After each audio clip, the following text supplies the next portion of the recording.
I'm going to talk today about the introduction of the pressurized water reactor into the United Kingdom. And the introduction of this reactor poses to us some fresh questions of organization and institutional responsibilities. And that's what I'm going to concentrate on. Because as you know, all other reactor types that have been built in this country have been initiated by our own indigenous research in the Atomic Energy Authority. But now we are introducing, or planning to introduce to this country, a reactor type that has been developed from the early days in America and then successively in many other countries in the world. And we have therefore to consider what has been done in those other countries and what is the right way to bring about technology transfer to the UK, and in doing that, what are the proper responsibilities for the CEGB, for NNC, and for the manufacturing industries. I am not going to trouble you today with the early history of the project. I will only simply remind you that it began in 1979 with an announcement by the government that we should build a PWR subject to an exhaustive inquiry, and the minister of the day announced that in building this reactor he wished NNC to have the total project responsibility for the construction. That decision by the minister was, I think, a mistake.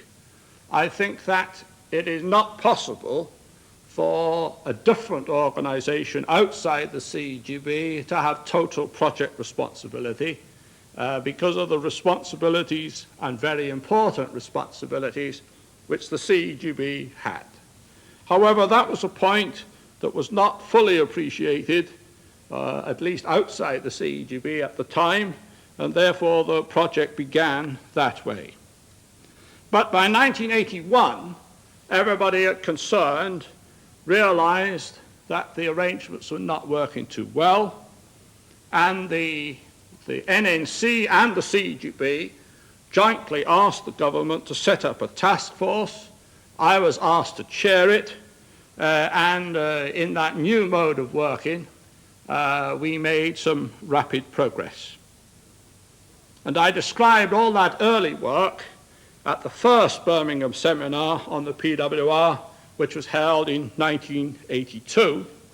And I described to you at that time how the task force had simply shortened the communication channels and the reporting chains to enable us to make all the technical decisions more rapidly and more efficiently than we had up to that time.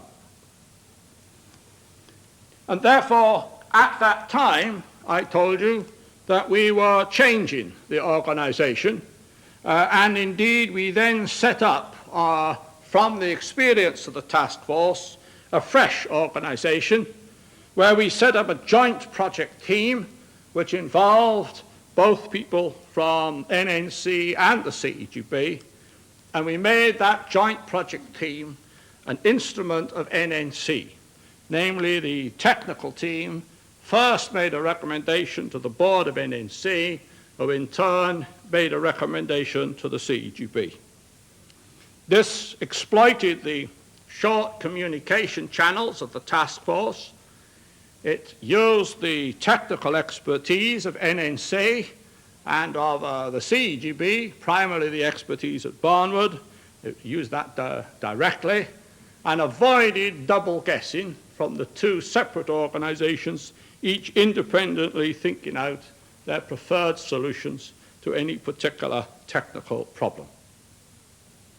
The setting up of the joint project team as an instrument of NNC was my recommendation to the government at that time, and that also was a mistake. Of course, I didn't think it was a mistake at the time.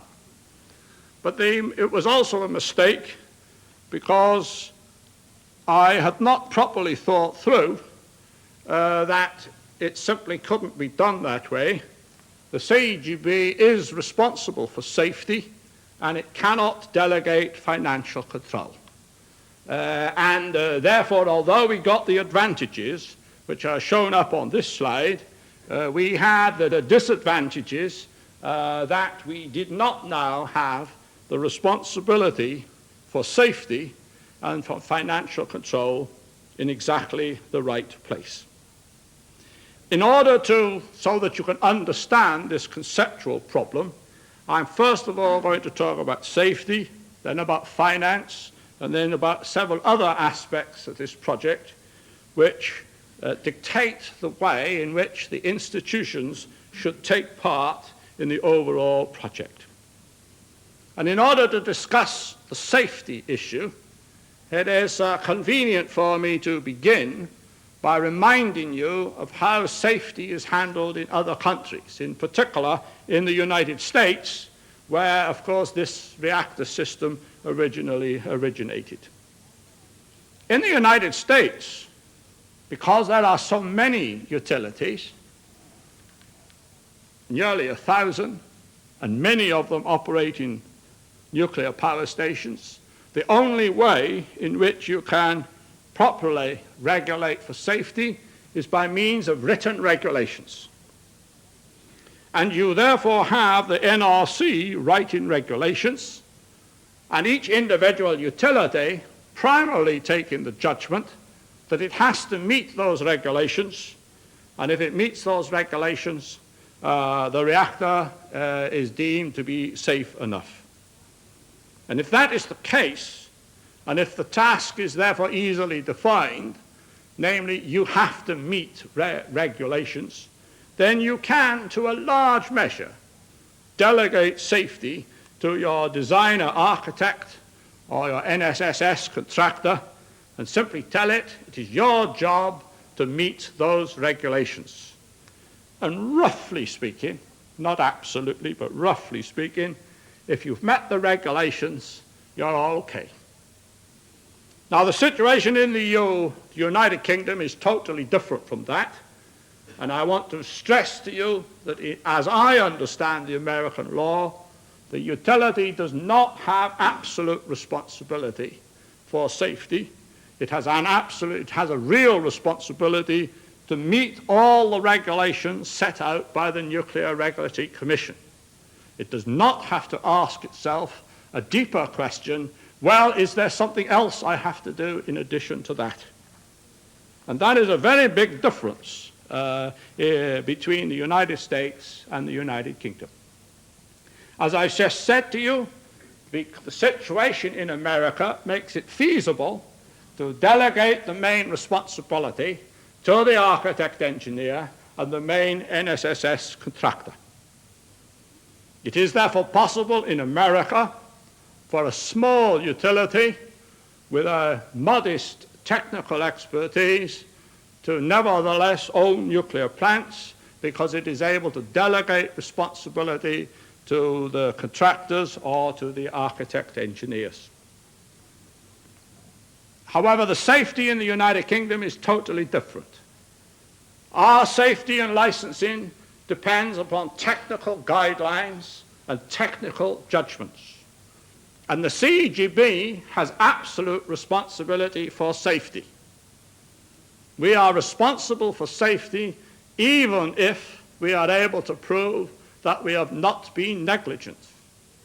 It is an absolute responsibility, and it is different from any other area of business where if you can prove in large measure, if you can prove that you have not been negligent, then you have an adequate or at least reasonable defense in law.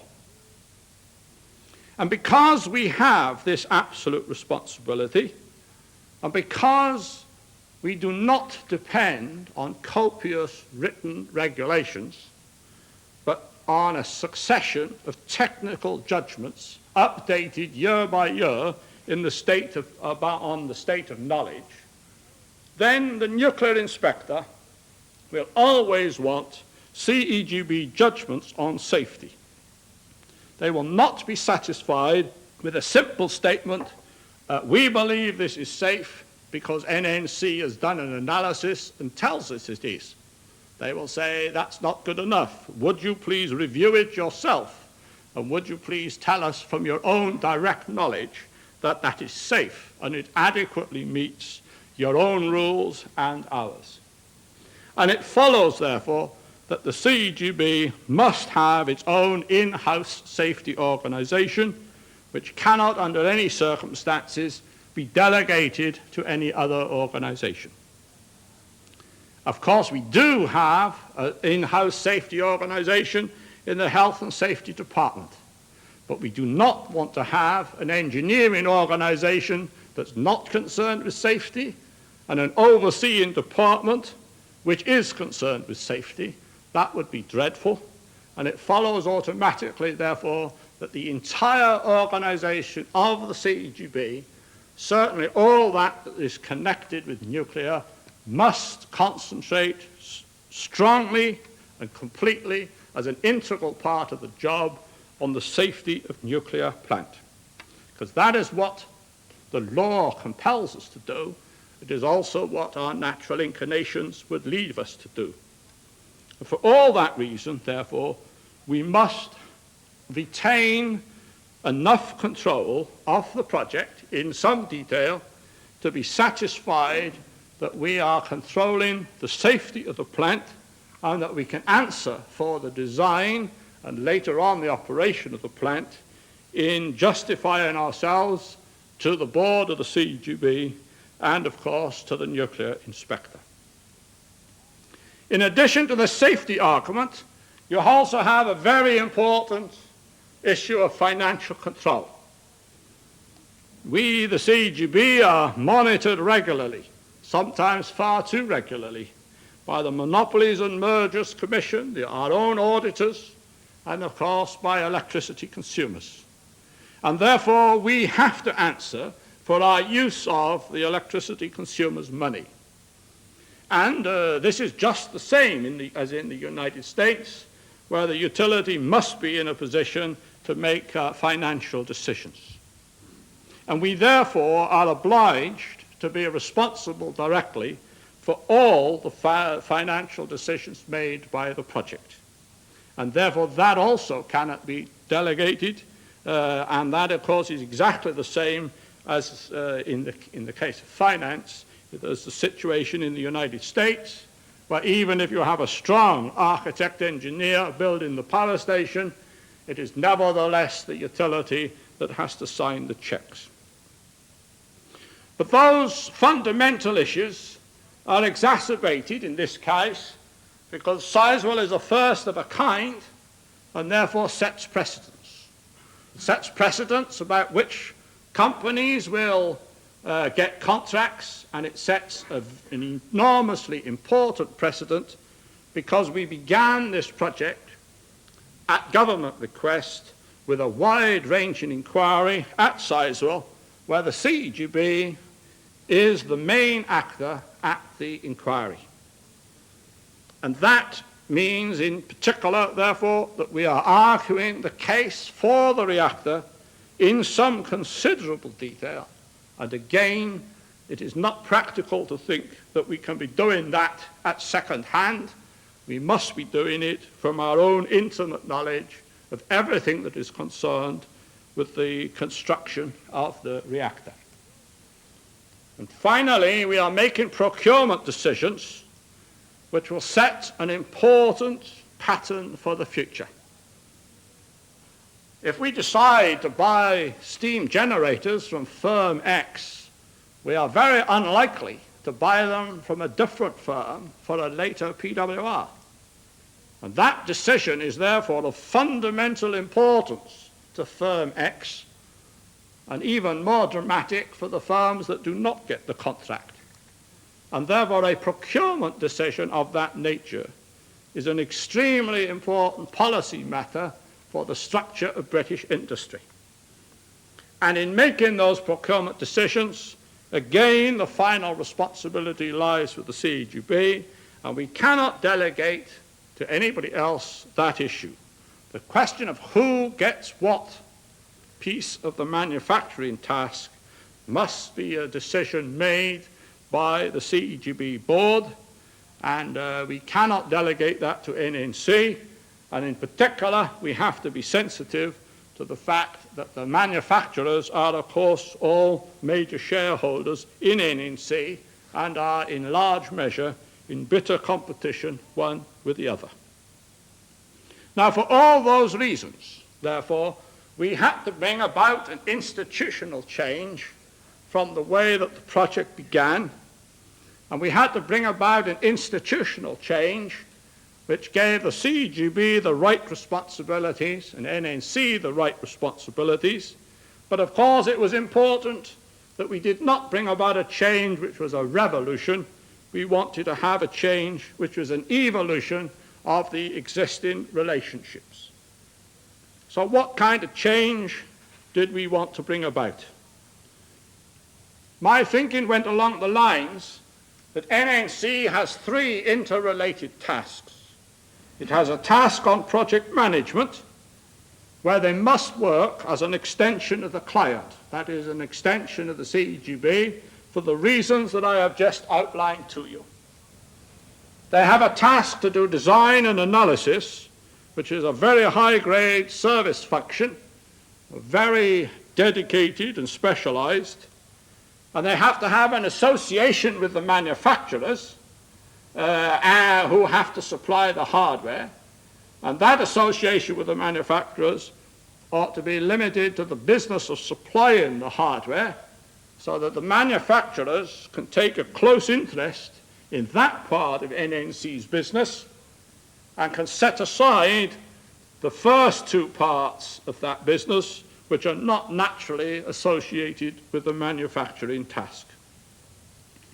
And therefore the first thing we needed to do was to bring about a division within NNC into those three categories of work, so that we could get better definitions of who does what, so that the responsibilities and accountabilities became clear.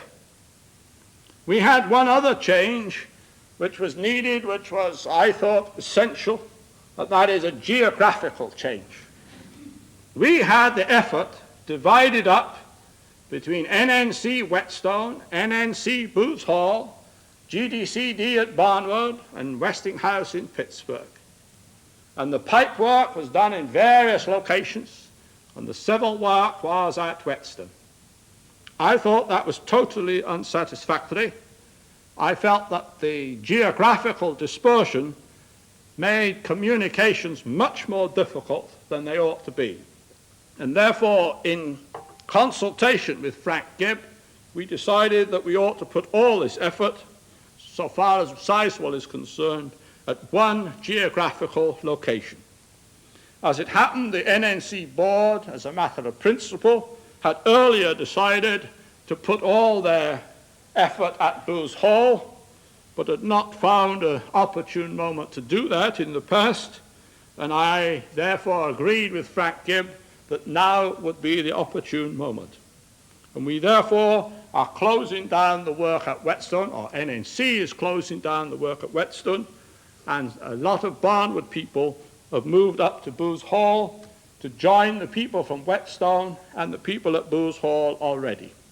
And therefore we now have a very close geographical proximity between all the engineers that are involved in the direction and management of this project. And I think that is extremely important. Going back to the roles of NNC, in accordance with the three tasks which they had to do, we have now made an institutional change, and instead of giving them one contract to work on the PWR, we're proposing to give them three contracts to cover the three separate roles. One is to join in the project management team. Two, to do design and analysis in support of that team. And third, to supply in consultation and partnership with the manufacturers in Westinghouse the nuclear steam supply system. I'm not absolutely certain that we have got those institutional arrangements correct.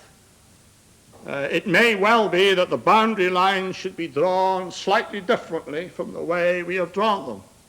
There's an infinite set of solutions which you actually can find, but I believe the main characteristics set out on this slide will remain correct, and it doesn't actually matter if we've got the boundary lines not quite right, because if everybody is on the same geographical site, we can easily move people from one office to another. It's much more difficult to have them move from one part of the country to another, and therefore, if we need to fine-tune this institutional arrangement, we can do that without any great hardship at some time in the future. Therefore, since 1984, we have a new arrangement where we have a project management board chaired by John Baker, who is a main board member of the CEGB, and reporting to that management board, we have the project management team, which works as an instrument of the CEGB. Now, that project management organization drives the project forward, and John Baker reports direct to the CEGB board, and we now have got the right organization for the progressing of this project. And this part of the organization and team is doing very well and has settled down, in my opinion, rather well. I cannot show you exactly where everybody is on the Booth Hall site, because I think at this particular date not everything has been sorted out, but in that little map of the Booth Hall site, it is the unit labeled C, which is now under construction, which I believe is destined to hold this project management team that is driving the project forward. The other units are either common units or units for NNC for doing its other business. And on that same site, we are also going to accommodate the civil design authorities, the Pipework Consortium, and the Westinghouse effort that it will be placed here in the United Kingdom for the construction of Sizewell. And having changed this institutional arrangements for building the reactor, we are now free to turn our minds to another very important task, the procurement and identification of the manufacturing task. And this is a very important matter at a time when a great deal of British industry is hungry for jobs, and they are very anxious to obtain a place within this project because they see it as not only an opportunity to supply equipment to Sizewell, but an opportunity to get into a world market for the supply of PWR components. In talking about the procurement of the reactor, I have got to be very careful about my definitions because they are often used incorrectly or differently from one country to another or from one audience to another. I shall define the pressurized water reactor station as a whole as consisting of a nuclear island and a conventional island.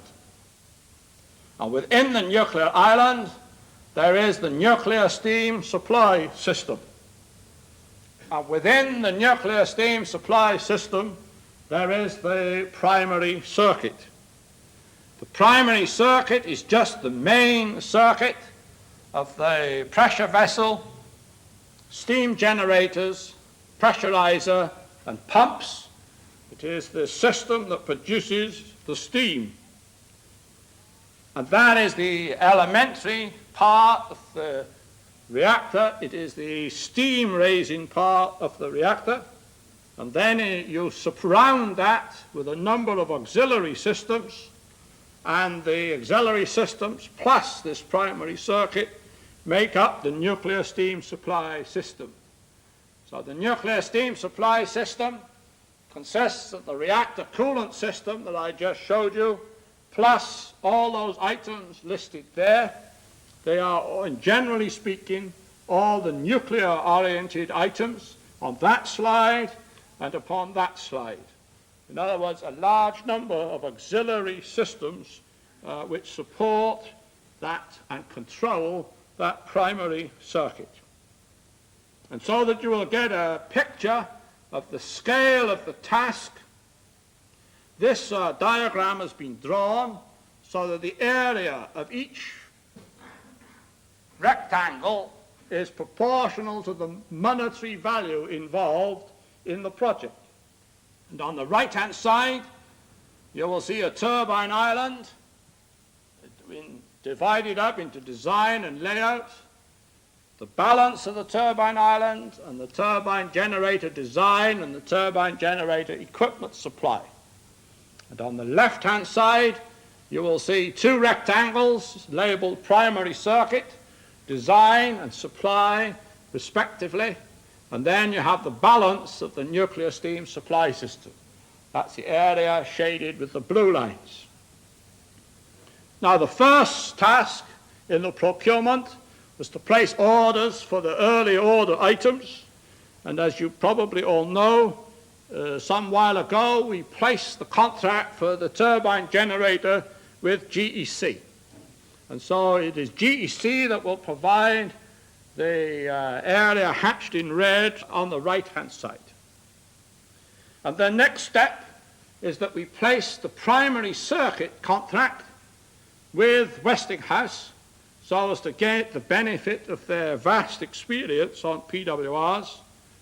And we place the contract with them but retain decisions on procurement for ourselves, subject to their advice, because we wanted to ensure that as much as possible of the primary circuit was manufactured here in the United Kingdom.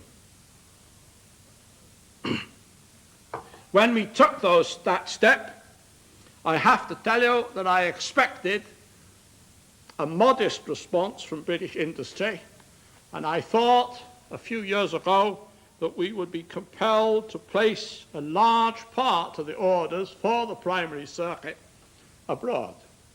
I'm delighted to tell you today that the response from British industry was excellent, and we have been able to place the major contracts, the major hardware contracts for the supply of the primary circuit with British manufacturers. And indeed, we have done remarkably well in that regard for our very first PWR, and that, of course, suggests that we will do even better for any follow-up PWRs we build. So therefore, if I can ask you to bear that slide in mind, because I'll remind you again about the various elements in it, we have taken the first step, which was to place the turbine contract with GEC. We have taken the second step to place the primary circuit with Westinghouse, and out of this second step, we have managed to ensure that a large part of the work is coming to Britain. The steam generators will be manufactured by Babcock Power, the pressurizer by NEI, the pipework by a special joint pipework venture set up for this task, the ASME 3 pumps by Wears, and the reactor coolant pump motors by Lawrence Scott and Electro Motors Limited. Of course, the manufacture of these items cannot begin until we get the approval of the government, but we have to place the contracts for design, because otherwise we cannot get on with the rest of the engineering work. I've already mentioned to you in passing the third step, namely that we are placing the pipework with a British joint venture.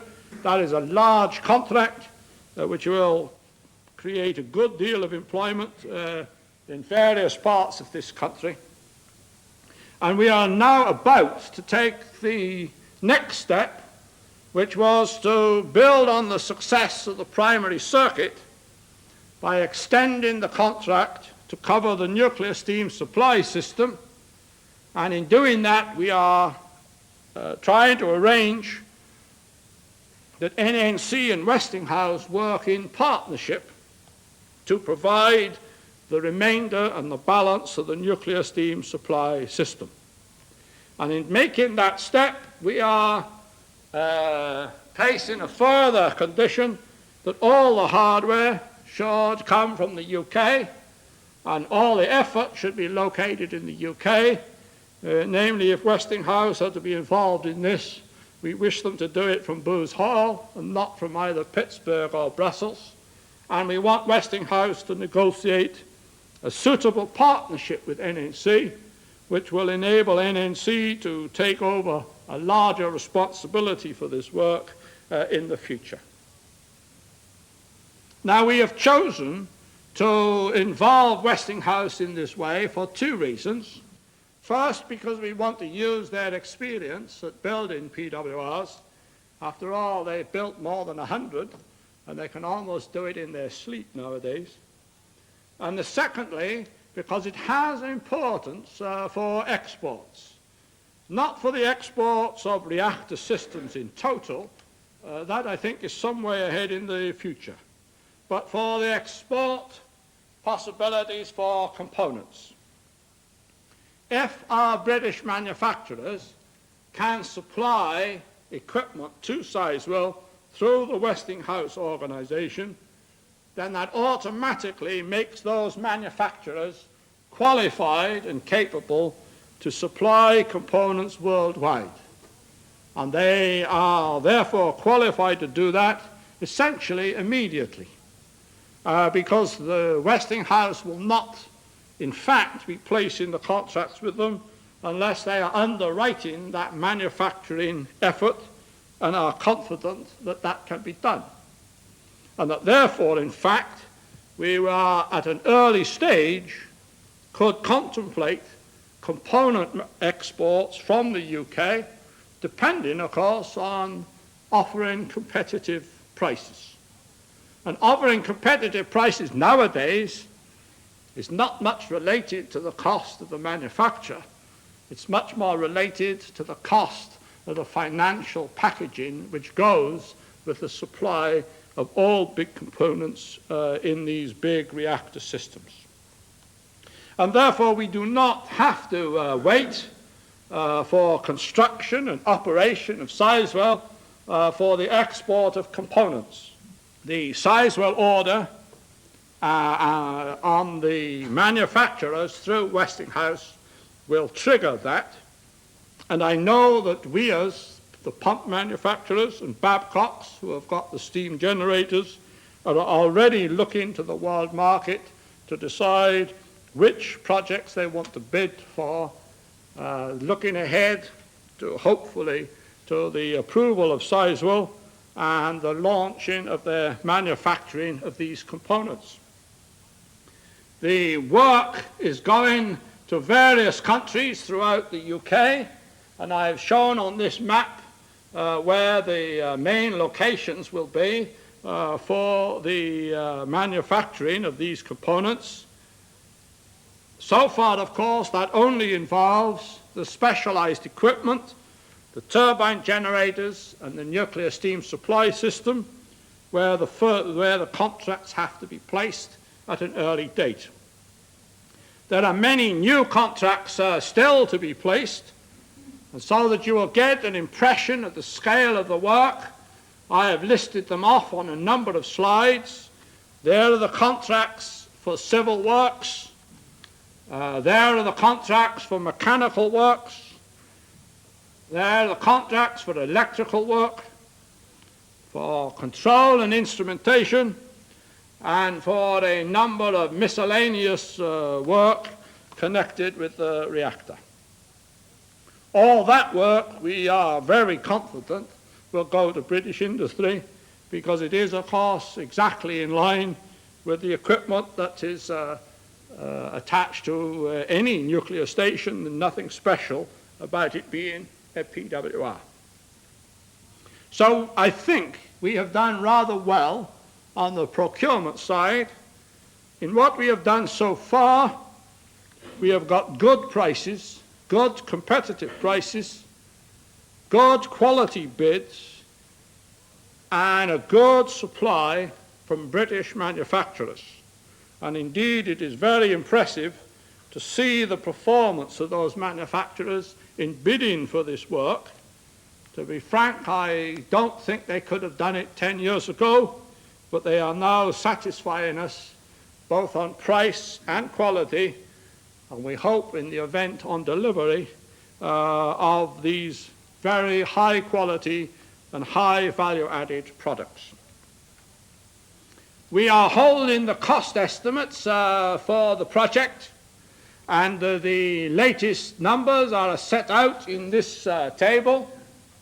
And we have had some ups and downs in the estimates from a few years ago, but we are still confident that we can live within the total estimate as shown on this slide, which is an estimate that convinces us that the PWR is a good buy for the CEGB, for the electricity consumer and the nation.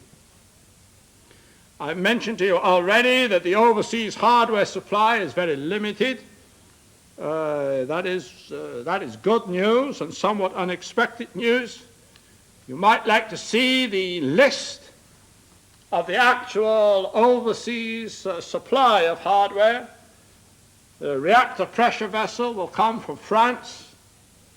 The steam generator tube bundles, I think, are coming from Sweden. Tube sheets from Japan, reactor internals from America, and so on. But all these items are rather specialized. They only total about £40 million. I think that most of them we will get good bids from British manufacturers the second time round, and therefore I would expect PWR number 2, if we get government approval to build it, will have an even smaller overseas hardware supply.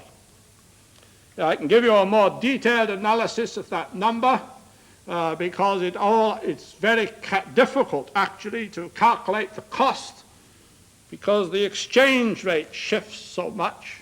As you know, the dollar is very high and the pound is low at this moment in time. And so my colleagues are anxious that I should show this slide, which shows how they have derived the numbers by converting American dollars, French francs, and Belgian francs into pounds, which we think are the most realistic conversion factors to use, looking ahead to the time over which this equipment will be provided. Looking at that analysis a little bit more, if we look at any future PWR, we think that the hardware component will reduce to less than 2%, and the software, which for a first of a kind is a very extensive, will be reduced from 6% to less than 0.5%, and that includes the licensing fee. So for all practical purposes, we have virtually made Sizewell a British reactor now, and whether you are satisfied that that's British enough, the PWR number 2 will be very British indeed, in the sense that all the hardware and software, virtually all the hardware and software, will be provided from this country. We have attempted an estimate of the number of jobs that the Sizewell project will create. It's very difficult to calculate, but the consensus judgment at the moment is that we will employ about 10,000 man-years per year for 7 years. That includes jobs on the site. Of course, for the PWR, there are a large number of jobs in the factory. That's the characteristic of the reactor system. And that estimate of jobs does not include the estimate of indirect jobs from the multiplier effect, or any estimate for additional PWRs, or any contribution which is made from any export business that our manufacturers might win. And so there are a large number of jobs available, and this is a big investment in the infrastructure of the country, which would, I think, do something to counteract the sad and large unemployment in this country. Of course, a family of PWRs is very desirable, and the CEGB is at the moment investigating the sites shown on this map. And we made that announcement in 1982. We are hoping for government blessing to move ahead on the other sites as soon as possible after launching Sizewell. We are hoping that we can move on to those sites and order further PWRs without lengthy public inquiries like the one we had at Sizewell. I think if we have to do that for every reactor we build, I would be very fearful about managing to keep the lights on at all towards the turn of the century, because I think that the process is so slow that we would be at risk of being overtaken by a steady increase in the growth of demand for electricity. Beyond those sites, we have announced also in 1985 that we are looking at 2 further sites in North Wales, Wilfer and Trawsfynydd, as replacement for the Magnox stations there.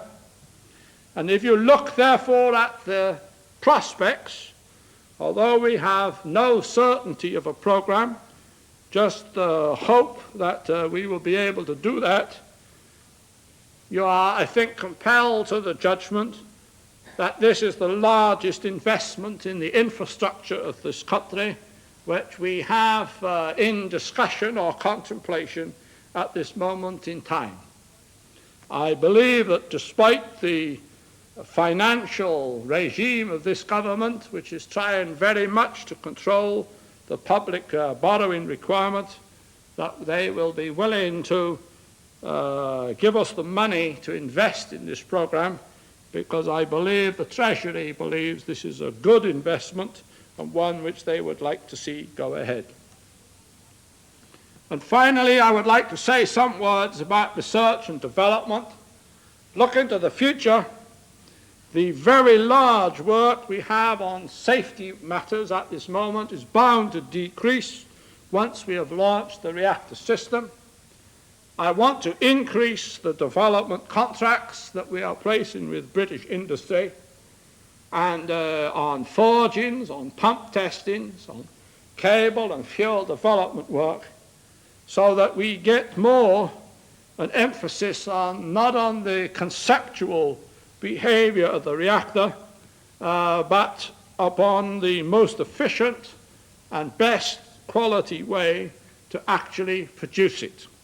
In other words, I want to see more emphasis in future on production engineering rather than on conceptual engineering or upon long-range research.